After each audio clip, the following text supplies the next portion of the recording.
District Rahimiya Khan का असल challenge मजहबी इंतहा पसंदी है।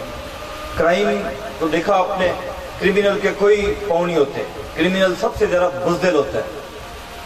ये जब क्रिमिनल से बड़ा ताकतवर या बदमाश आ जाए तो क्रिमिनल भाग जाते हैं और क्रिमिनल मारे भी जाते हैं। मुमताज मुस्तफा साहब, आपकी इजाजत के साथ मैं अक्सर कहता होता हूं कि एक बदमाश होगा डीपीओ तो सबकी इज्जत बचेगी। अगर गली गली में बदमाश होगा तो फिर किसी की इज्जत नहीं बचेगी, किसी का माल नहीं बचेगा, किसी की जान नहीं बचेगी। और डीपीओ की बदमाशी ये वो एक प्रोवर्ब है, मुहावरतन कह रहा हूं।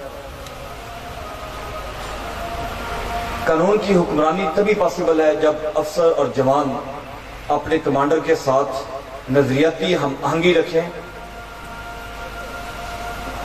और जो बात वो समझता है कमांडर उसके ऊपर वो लब्बैक कहें। इस काम में आपने जो मदद दी मेरे अफसरान और मेरे जवानों, मैं आपको सलाम पेश करता हूं।